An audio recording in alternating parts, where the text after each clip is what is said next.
grande del cuerpo humano, son de particular interés médico y clínico porque hay un sesgo epidemiológico muy grande entre la distinción de los mismos. Por lo tanto, es fácil clínicamente no poder distinguir un nevo cualquiera a algo como es un cáncer vasocelular, etcétera.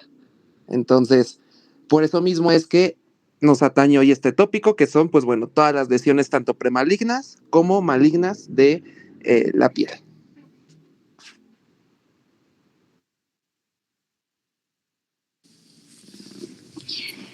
Las lesiones premalignas son cambios anormales en las células de la piel que tienen el potencial de evolucionar a cáncer y suelen aparecer en zonas expuestas al sol. La siguiente.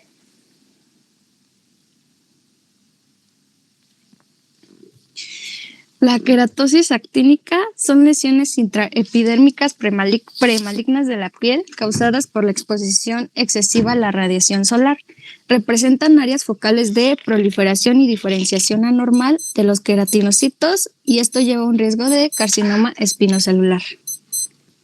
Los factores de riesgo son la exposición crónica a rayos ultravioleta, exposición a rayos ultravioleta en camas o cuartos de bronceado, edad avanzada, piel clara o blanca, tener el pelo rubio o pelirrojo, actividades al aire libre con exposición al sol, exposición a sustancias ionizantes o sustancias químicas como el arsénico y en pacientes inmunosuprimidos. La siguiente. Clínicamente se manifiestan como lesiones eritemato-escamosas, rugosas que son más palpables que visibles. Su tamaño varía de 0.5 a 1 centímetro y por lo general son múltiples. Pueden ser eritematosas o hiperpigmentadas, variando entre tonos amarillento, rojo y café. Las lesiones aparecen en sitios de mayor exposición solar, como la cara y el dorso de las manos, y pueden ser asintomáticas, aunque algunos pacientes experimentan prurito o sensación de quemazón. La siguiente.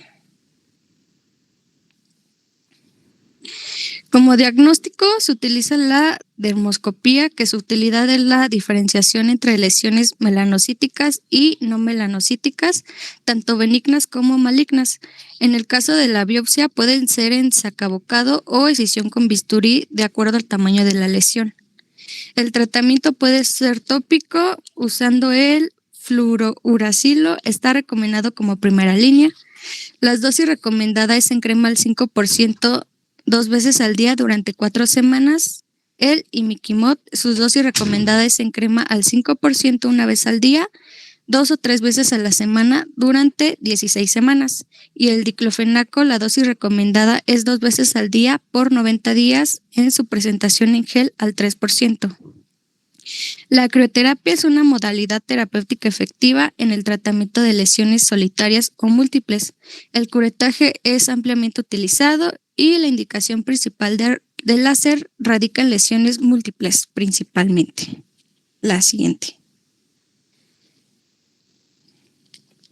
La enfermedad de Bowen, este es un carcinoma espinocelular in situ que afecta tanto la piel como mucosas y puede progresar hacia un carcinoma espinocelular invasor. Clínicamente se manifiesta por una placa eritematosa bien definida, como se puede ver en la imagen. Es de crecimiento lento, tiene bordes irregulares y tiene escamas o copas suprayacentes. La siguiente.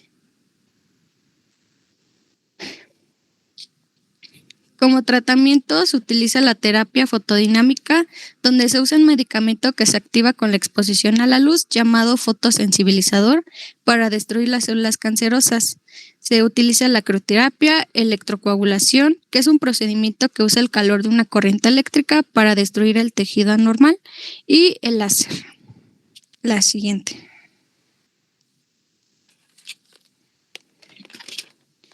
El cuerno cutáneo es una lesión epitelial hiperqueratósica poco común. Es similar a un cuerno de animal que se caracteriza por una altura superior a la mitad del diámetro de su base. La etiología varía, ya que es una manifestación secundaria a una enfermedad primaria benigna, premaligna o maligna. La causa más común son las queratosis seborreicas o liquenoides. La queratosis actínica es la causa principal premaligna más común y se presenta en personas entre 60 y 80 años y es más probable que sea premaligna o maligna en la población geriátrica. Los pacientes suelen presentar una proyección cónica y dura que se observa con mayor frecuencia en zonas expuestas al sol como la cara, párpados y antebrazos.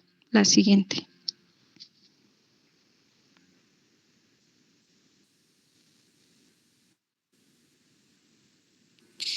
El diagnóstico es clínico y en casos en los que se considera una etiología premaligna o maligna, en el diagnóstico diferencial se recomienda una biopsia profunda o una escisión total.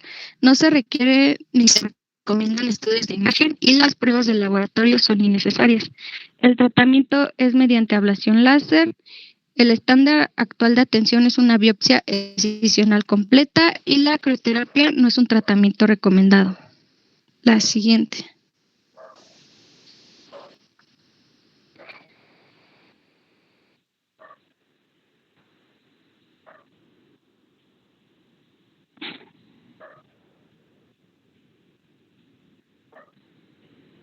La eritroplasia, este es un tipo de carcinoma in situ que afecta principalmente a la piel del glande y es un tipo de cáncer de células escamosas. Aunque no se conoce una causa específica para esta enfermedad, existen varios factores de riesgo importantes, como la infección por el virus del papiloma humano, especialmente los subtipos de alto riesgo como el 16 y el 18. La mayoría de los hombres diagnosticados no han sido circuncidados y es más frecuente en hombres mayores de 50 años, aunque puede presentarse en adultos jóvenes. Otra causa es una higiene genital inadecuada y las personas con sistema inmunológico debilitado tienen un mayor riesgo de desarrollar este tipo de cáncer. La siguiente. Los síntomas iniciales suelen manifestarse a través de una lesión rojiza y aterciopelada en el glande. Tiene bordes bien delimitados y en algunos casos los pacientes experimentan prurito. Hay dolor o incomodidad que puede incrementarse con el tiempo y en casos avanzados la lesión puede ulcerarse. El diagnóstico comienza con un examen físico de la lesión y se requiere una biopsia para confirmar el diagnóstico. Además de la biopsia, se pueden realizar pruebas adicionales como estudios de laboratorio para descartar infecciones de transmisión sexual y pruebas de BPH. El tratamiento se utiliza láser de dióxido de carbono, que esta es una de las opciones menos invasivas y se utiliza para destruir las células anormales a través de la vaporización. En casos donde la lesión es extensa, la cirugía puede ser la mejor opción. La circuncisión se realiza cuando la eritroplasia afecta solo el prepucio y para las lesiones en el glande se puede optar por una glandectomía parcial que consiste en la extirpación de una parte del tejido afectado. Y también se puede usar la terapia fotodinámica, que es efectiva en lesiones superficiales y ayuda a preservar la funcionalidad del área genital. La siguiente. La leucoplasia, esta es una lesión blanquecina localizada en la mucosa oral que no puede ser caracterizada como ninguna otra lesión definida ni desde el punto de vista clínico ni histológico. Tiene una prevalencia entre el 0.4 y el 0.7% de la población y esta afección se asocia comúnmente con el consumo de tabaco y el alcoholismo. La siguiente. Se debe realizar un diagnóstico diferencial entre la candidiasis, líquen plano, lupus eritematoso, leucodema, quemaduras químicas o térmicas y lesiones traumáticas. El tratamiento es el cese de los factores de riesgo, que son el tabaco y el alcohol. Se utiliza una escisión quirúrgica con o sin injerto, la crioterapia, ablación con láser y terapia fotodinámica. La siguiente.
de, de entre los tipos de cáncer de piel que mencionaste, doctor, ahorita mencionabas el vasocelular, la presencia de melanoma. Cuál de estos dos? Porque este, sí es, este dato sí es importante. ¿Cuál sería el cáncer más frecuente entre el vasocelular? Porque una cosa es lo frecuente y otra cosa es lo maligno. ¿Cuál es el más frecuente? De los que me acabas de mencionar ahorita.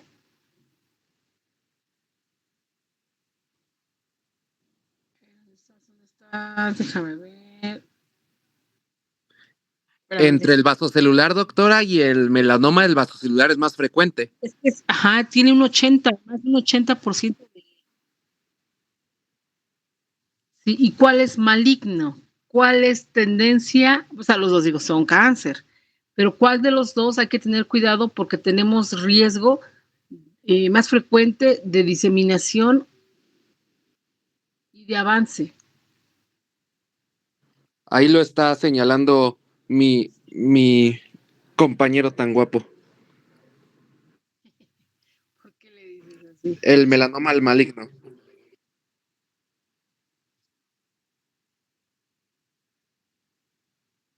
Sí, exactamente. Que es el más frecuente, pero no es el más maligno. Afortunadamente, ajá, existe, este sí, clínicamente sí lo podemos diagnosticar en zonas de exposición. Hay que ver la ocupación del paciente y primordialmente y frecuentemente está en cara, en todas las zonas de exposición de cara. Cara y manos, no es brazos, manos. Y la peculiaridad que tiene, porque ya hemos visto este tipo de cáncer, es que tiene su propia vascularización. Tiene telangiectasia,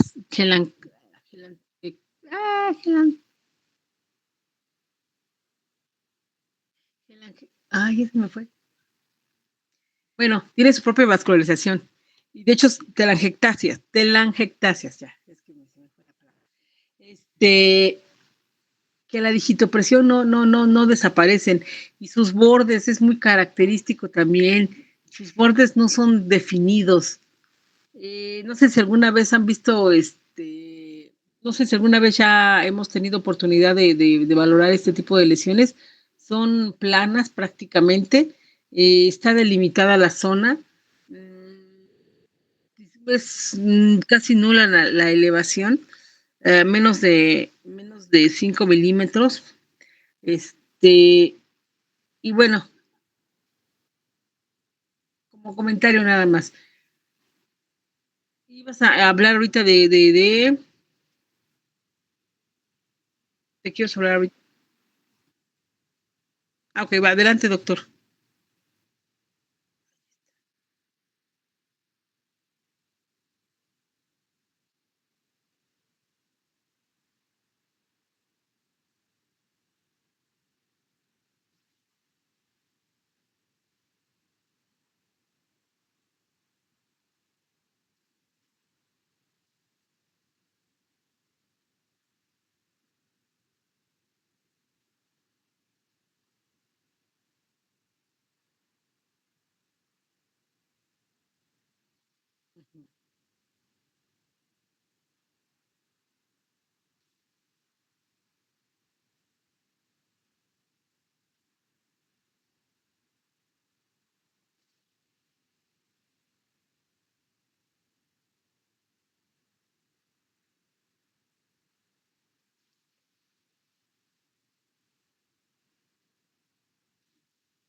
Muy bien, entonces, el melanoma ya habíamos visto, nos preocupa. El melanoma es de carácter maligno y pasamos a la siguiente, por favor, Will.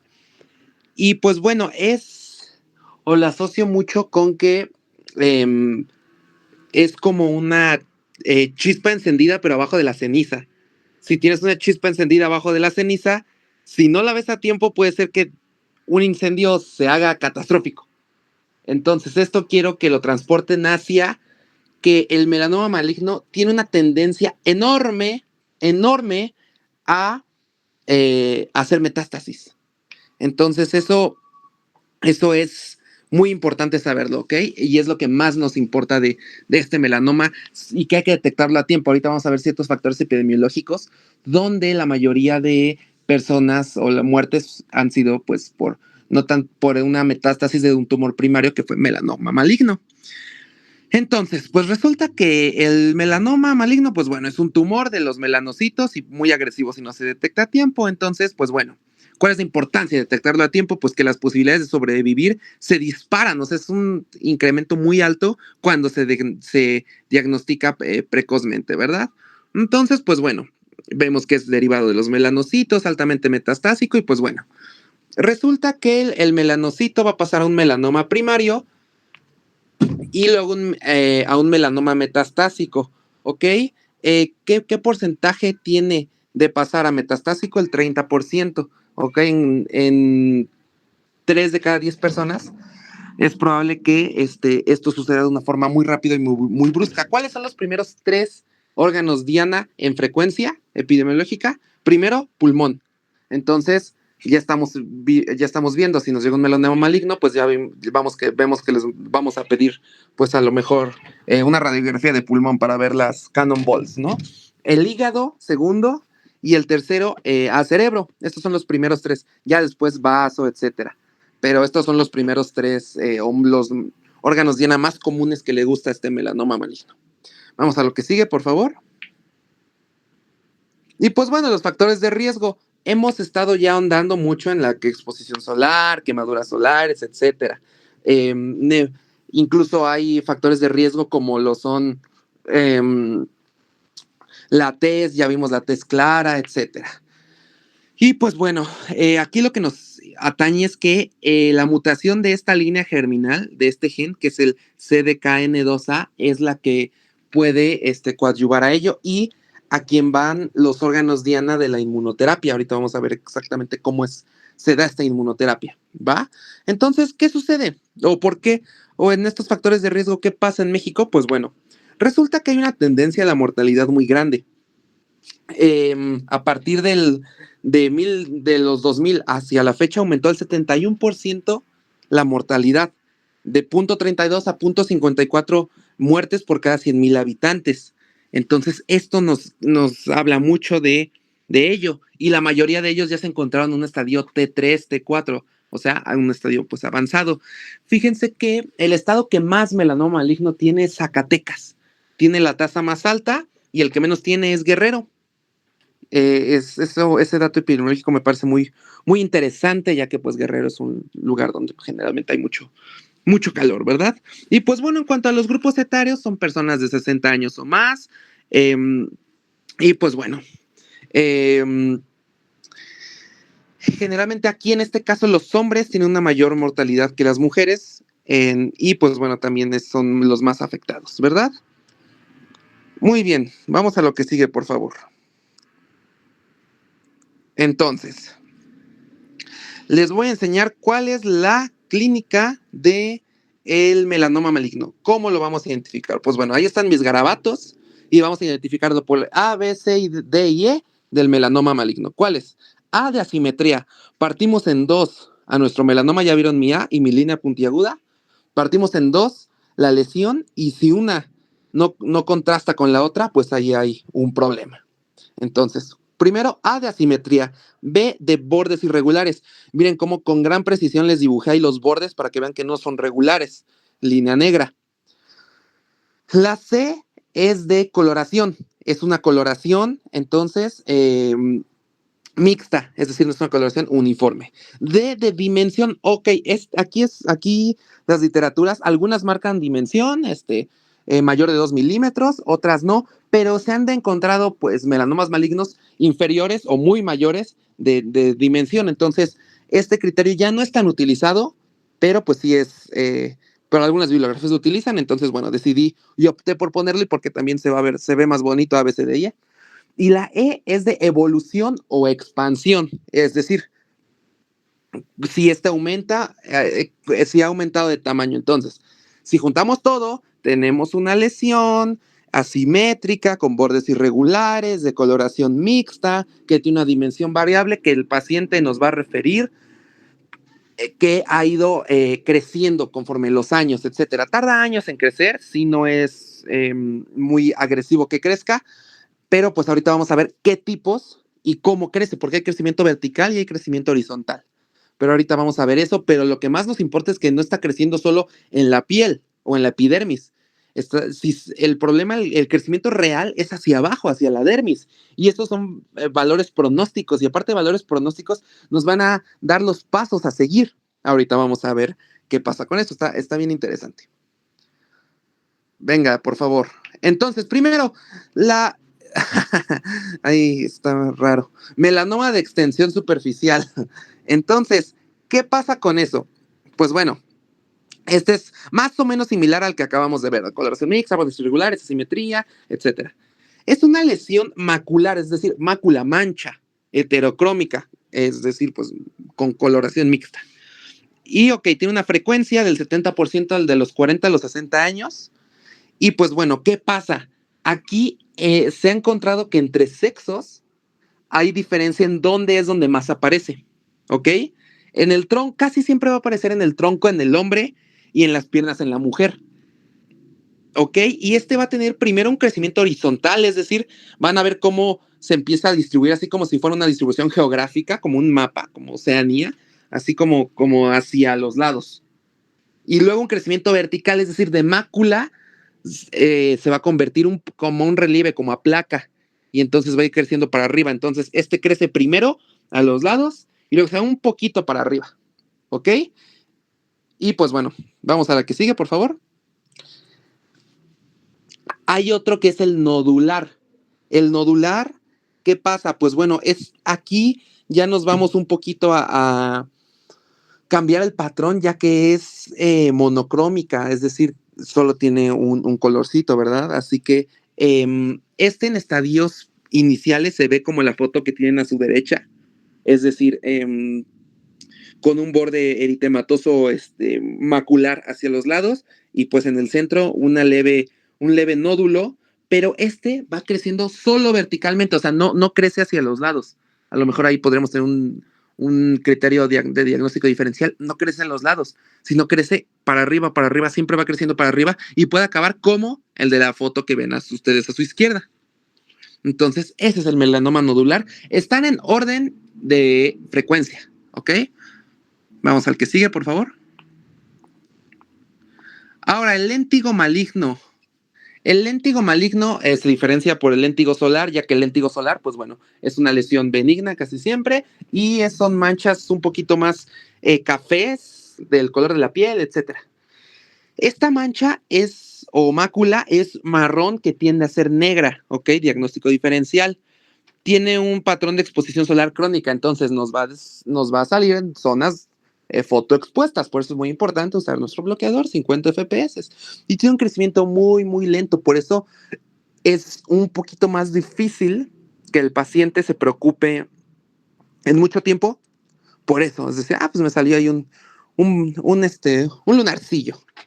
Y entonces ya hasta que va creciendo mucho, ya es cuando se le empieza a preocupar y va al dermatólogo o va al médico, etcétera, y pues bueno, ya vemos que pueda estar en estadios más avanzados.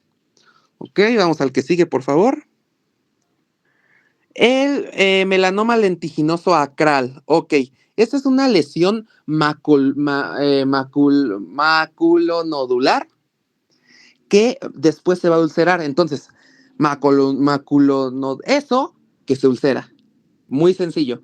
Empieza como una mancha, luego esa mancha va a crecer, entonces empieza crecimiento horizontal, luego vertical se vuelve un nódulo y ese nódulo después se va a ulcerar. Y es bien característico, bueno, es claramente tiende a ser o monocrómico, heterocrómico, sí, pero casi siempre tiende, igual como el anterior, como el léntigo maligno, a ser marrón café. ¿Qué pasa? Entonces, casi siempre, siempre se da en las plantas, palmas o en los lechos subunguiales. Es mucho más frecuente en plantas, perdón. Siempre va a estar casi siempre va a estar en plantas. Es como el de los lugares más favoritos de este tipo de melanoma acral. Ok, vamos a la que sigue. Ok, ¿cómo hacemos el diagnóstico? Entonces, ya nos llegó el paciente, generalmente hombre, en sus 60, que pues ha tenido una manchita que ha ido creciendo. Vemos si tiene todo el ABCDE. Entonces, ¿qué hacemos o cuál es nuestra directriz diagnóstica? Pues bueno, ya vimos dermatoscopio, ya vimos todo. Ahora vamos a pedir una biopsia. Entonces, y en la biopsia vamos a ver primero cuál es el patrón de invasión, ¿ok? Entonces, vamos a diagnosticar si tenemos epidermis, dermis, tejido celular subcutáneo. Entonces, según el patrón de invasión, si va hacia la dermis, es un factor malo, ya que pues puedes tender a hacer metástasis y la dermis es más fácil que se nos vaya que en la epidermis. Entonces, si es in situ, como el rosita, estamos bien, ¿ok? Proliferación de células atípicas y pues bueno, hay nidos de células irregulares, pero está todavía en la epidermis. Entonces, eso quiere decir que podemos hacer una excisión quirúrgica sin mayor problema. No biopsia al ganglio centinela, no nada, ¿ok? Normal. Pero si vemos que hay un espesor, ahorita vemos cuál es el espesor de Breslow, pero habla de qué tan invasivo hacia abajo es, por así decirlo. Si alcanzan la dermis, ¿ok? Y hay, pues bueno, hallazgos como infiltrados linfocitarios, etcétera, o células en estado mitótico en la dermis, células irregulares, etcétera, pues bueno, ya nos habla de un melanoma invasivo. ¿Cuál es la diferencia así con la que nos podemos quedar? Con que el in situ está en la epidermis y el invasivo está en la dermis, y pues hay cambios histopatológicos más, más determinantes, ¿ok? Vamos a lo que sigue, por favor. ¿De qué nos sirve esto? Pues bueno, de una directriz. Ahí estaba en color. Bueno, vamos a lo que sigue, por favor. Entonces, esto nos sirve porque nos va a dar la directriz de tratamiento a seguir. Este es el espesor de Breslow de 2 a 4 milímetros. Entonces, ¿qué pasa? Si nosotros tenemos algo en un espesor de Breslow desde T2 hasta T4, pues bueno, ya nos está preocupando. ¿Ok? Ya la biopsia y el reporte histopatológico nos marca melanoma maligno en estadio T2, T3 o T4, pues bueno, ya nos preocupa. ¿Por qué? Porque aparte hay que preocuparnos por una posible metástasis. Y pues bueno, hay que biopsiar el ganglio centinela, etcétera. ¿Ok? Entonces, ¿cuál es el tratamiento? Vamos a lo que sigue, por favor, Garra. Entonces, ¿cuál es el tratamiento? Sí o sí la escisión quirúrgica. Entonces, pero miren, para esto hay varios tratamientos. Primero, escisión quirúrgica. Luego hay que inmunoterapia y radioterapia y inmunoterapia adyuvante, ¿verdad? Entonces, ¿qué pasa? Según los estadios, ¿qué hay que hacer? Para que se entienda mejor, a ver, Garra, por favor, ¿te pasas a la anterior? En el T1 ya vimos que pues es casi menor a 1 milímetro, es decir, está todavía ahí. ¿Ok? Entonces, si es el T1, simplemente se va a hacer una escisión quirúrgica, dejando unos márgenes un poquito más amplios por cualquier cosa, de 0.5 a 1 centímetro. Entonces, hacemos escisión, no solo del tumor, sino también de los bordes que aparentemente están sanos, pero para estar seguros, ¿ok? Y pues bueno, no se recomienda ningún tratamiento sistémico como inmunoterapia, radioterapia coadyuvante, no. Y pues bueno, la biopsia del ganglio centinela solo se pudiera considerar cuando si tenemos, por ejemplo, un melanoma de estos que se ulcera, por ejemplo, ¿no? Lacral. O pues si tenemos un diámetro muy grande del melanoma, mayor a 0.8 milímetros generalmente. En el T2, pues bueno, vamos a hacer una escisión quirúrgica con mayores márgenes. Ya hablamos de 2 centímetros de margen. Y siempre en el T2 hay que biopsiar el ganglio centinela, ¿no? La cadena ganglionar más cercana hacia el lugar, ¿ok? Entonces, a partir de T2 siempre vamos a biopsiar ganglio centinela para ver si tiene células cancerosas. Y pues bueno, de ahí ir a determinar, ok, hay que buscar si es que hizo metástasis o no, en pulmón, hígado y cerebro. Luego en T3 ya es una escisión quirúrgica con márgenes igual de 2 centímetros. Se hace el ganglio centinela, se biopsia. Y aparte también es muy importante evaluar la adyuvancia con inmunoterapia. ¿Cuáles? Ahorita vamos a ver, pero pues bueno, generalmente se da en nivolumab, me parece, y anti-PD1. Ahorita vamos a ver dónde actúan estos medicamentos, ¿ok? Esto solo si hay afectación ganglionar. Si hay afectación ganglionar, pues evalúas la inmunoterapia. Y en el T4, pues bueno, una escisión quirúrgica, igual con márgenes de 2 centímetros, biopsis del ganglio centinela, y T4 siempre hay mayor riesgo de recurrencia, entonces hay que considerar sí o sí inmunoterapia, radioterapia, etcétera, ¿ok? Y pues bueno, terapia dirigida, etcétera, ¿verdad? Se puede dar con anti-PD1, algunos inhibidores de MEK, del BRAF. El BRAF es uno de los genes que más nos importan porque este gen es el que va a promover, el que se va a alterar y va a promover la diferenciación de las células del melanoma, y es ahí en esa cascada de señalización que ahorita vamos a ver, que es donde actúan estos tipos de medicamentos, ¿ok? Y pues bueno, en la radioterapia pues lo podemos meter como adyuvante, pero en algunas bibliografías nos marca que es solo reservada para control de metástasis, cuando hay algunas metástasis. ¿Ok? Muy bien. Y pues bueno, si es in situ, pues ya nada más se hace la escisión local y ya no requiere ningún estudio ni nada. Si es in situ, pues ya, todo bien. Una vez sabiendo todo esto, entonces ya vimos que tenemos un tratamiento quirúrgico, un tratamiento sistémico y un tratamiento coadyuvante. con ampliar los márgenes de seguridad, de aparente tejido sano, biopsia del ganglio centinela y estudios de imagen. Aquí vemos uno de los medicamentos de nombre Bemurafenib y de nombre farmacológico PLX 4032. Es un inhibidor del BRAF. Entonces, ¿qué pasa? Resulta que... perfecto, muchas gracias. Venga. Entonces, resulta que aquí vemos los melanocitos y del otro lado vemos un melanoma con células cancerígenas. Entonces, en caso de los melanocitos, pues bueno, ¿qué va a pasar? Pues hay el estímulo para que estos melanocitos se reproduzcan o aumenten ciertos iones dentro de la célula, pues bueno, son factores de crecimiento epidérmico, etcétera. Y en una cascada normal, pues bueno, fosforilana RAS, luego va a la vía de BRAF, y eso va a las vías de las MAPS quinasas, MEC, ERG, MEC, ERG, etcétera, y eso pasa y pues tiene el poder de ir al núcleo y empezar la transcripción génica para hacer que la célula, pues bueno, se pueda reproducir. Pero en un melanoma, en un melanocito infectado invadido por cáncer, lo que pasa es que hay una reproducción de BRAF muy cañona, o sea, es decir, BRAF empieza a tener empieza a perder el control y empieza a hacer reproducción celular muy grande. Aquí es donde actúan estos medicamentos en BRAF. ¿Para qué? Para que no se produzca la cascada de señalización de las MAP quinasas. Las MAP quinasas no pueden entrar al núcleo y transcribir para replicar, para hacer más melanocitos y más melanocitos. Entonces, ese es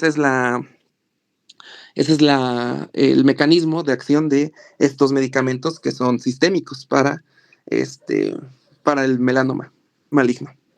A partir de T2, me parece. De T2 a T4, así es.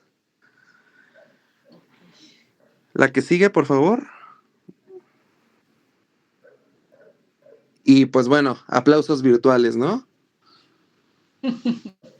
Sí, doctor, sí estuvo muy completa. Sí, es importante no dejar pasar dentro de las lesiones lo que es las características de una lesión. Así como decía el primer doctor, aunque fuera un nevo, hay que saber identificar datos de malignidad, porque eso se puede malignizar, ¿no? Que esté con bordes delimitados, que no aumente en tamaño, en cantidad, que no haya elevación, que no haya vascularización, que no haya folículo, que no haya lesiones, o que vaya cambiando su anatomía de la lesión inicial a que vaya acuminándose, lesiones verrugosas, pues siempre hay que biopsiarse. Hay que estar tomando, y bueno, de primera intención, como decían ustedes, doctores, pues la biopsia. Y posteriormente, pues sí sería necesario a lo mejor alguna resonancia para ver invasión a órganos también, ¿no? Porque igual que cualquier otro cáncer, también hace invasión a órganos. Como decías tú, y bueno, como es un poco, no es un poco, es frecuente en región de cara, va desde encéfalo, médula espinal, pulmón, hígado, región intestinal y pues ganglios linfáticos, ¿no?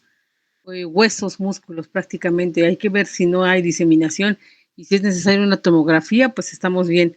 Inmunoterapia, con ellos primero, la primera intención de tratamiento tendría que ser quirúrgica. Posteriormente, a valorar, pues sí, el uso de la quimioterapia, justamente para evitar el crecimiento de estas células malignas. Nos habías mencionado el uso de betabloqueadores. Este tipo de lesiones generalmente son mayores sí, caballeros. En una de los ponentes mencionaba que no había afinidad hacia un tipo de piel, pero generalmente la piel más vulnerable es la piel blanca, la tez blanca. Entonces, y sí, en sexos, afinidad, pues es masculinos mayores de 65 años. Entonces sí hay que ver esto y enfermedades autoinmunes adicionales. Generalmente es muy frecuente la enfermedad de Kaposi en pacientes con VIH y son los primeros que manifiestan datos de cáncer. Nada más, como comentario nada más, doctora, sí está muy completa. ¿Algún comentario a alguien? Muchas gracias, doctora. Yo tuve una duda acerca de, es que no es muy clara la bibliografía, bueno, las que yo encontré no son tan claras en cuanto a la directriz de las lesiones premalignas. Si encontramos una lesión premaligna, de inmediato quitarla o No, volver a evolucionar a ver si no pasa ningún otro factor. nada más es mantener en observación. Ninguna lesión premaligna la retiras hasta que no está en observación. Y si ves que esa lesión premaligna está con incremento, entonces sí se biopsia y probablemente, muy probablemente, si está con crecimiento, sí es quirúrgica. Pero si está silenciosa, se queda así, ¿eh? Nada más. No la tocas, no la manipulas hasta que no haya, no sé, que haya cambiado su anatomía, que sus bordes hayan ampliado o haya habido elevación de la superficie, o que haya cambiado la anatomía de la textura de la lesión. Ok, doctora, muchas gracias. Okay. ¿Algún otro comentario, doctores?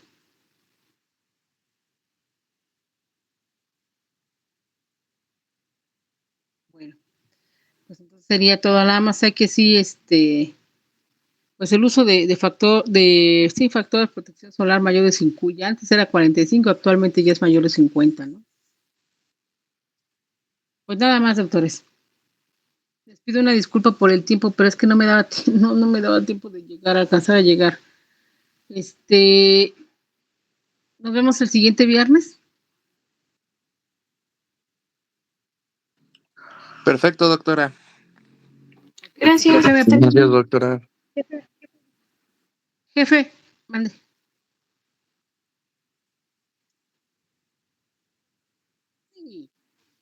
De hecho, es que tengo 2 grupos, pero no sé si fue a ustedes a quienes oferté que podían ir conmigo. Por lo menos una vez a la semana, porque me mandaron grupos que no son ni siquiera míos, de la UNAM, entonces así como que bueno, siempre es aprendizaje. Hasta para hacer una receta es un aprendizaje. Si se puede, está bien. Nada más avísenme qué días, por favor. Por lo menos un día un equipo, un día otro equipo y así estamos. Pero de que aprendes, aprendes a fuerza. Y de estas vemos muchas, ¿eh? Y sobre todo porque tenemos una población senil. La pirámide poblacional prácticamente está invertida. Jefe, ¿me pasas la lista, por favor? Por WhatsApp. Ah, sí, sí, doctora, le comparto al final del parcial, o bueno, un poquito antes del examen, la lista de asistencia Gracias. de las clases. Gracias.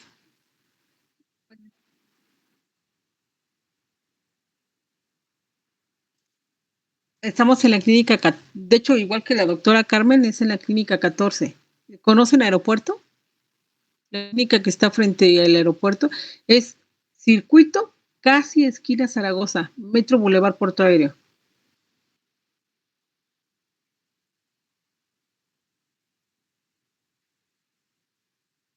¿Se ubican?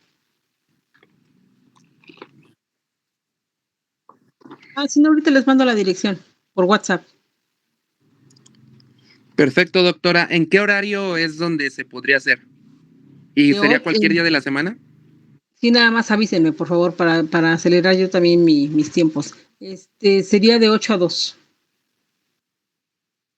De 8 a 2, a lo mejor no pueden concretar todo de los 8, de las 8 de la mañana a 2, pero a lo mejor es un ejemplo, ¿verdad?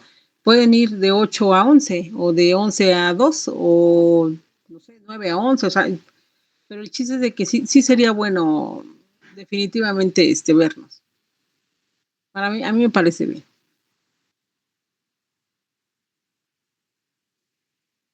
Muchas gracias, doctora. No de nada, y ya más me dicen el día, nada más quedo pendiente a esto, ¿sí? Per- He tenido alumnos hasta 4 por rotación. Te voy a ser sincera, he tenido 4, pero siempre hay uno que se aburre. Entonces, porque no todos pueden tocar, pero con equipos o subequipos de 3 estaría genial. A lo mejor van 3 veces a la semana, ¿no? Es un ejemplo, ¿no? Pero hoy va el equipo A, el equipo B o el equipo C, o toda la semana el mismo equipo, que sería un poquitito más, pues yo creo que más coherente porque pues, le das la secuencia a todo esto, a lo que estamos viendo en la consulta. Así que como ustedes se acomoden, porque ustedes son los que están rotando en el hospital y no sé qué tan difícil o fácil sea desplazarse. Están en diferentes hospitales, ¿no?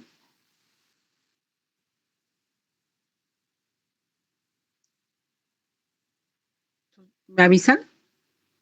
Sí, doctora, le avisamos, creo que por el horario medio se va, complica, pero veríamos la posibilidad, los que quisieran ir. Ojalá, ojalá, de verdad.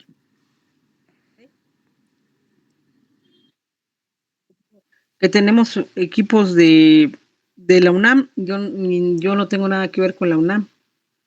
Nada más, aquí el problema ahorita con nosotros es que el aula está en reparación por lo de las inundaciones, pues sí nos llegamos a inundar y están reparando el aula, pero el aula no lo ocupamos nosotros ahorita, pero en la clínica pues sí, la consulta y el trabajo pues sigue ahí.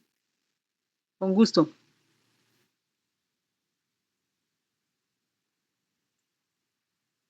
Bueno, nos vemos el siguiente viernes. Que pasen bonito fin de semana, doctores.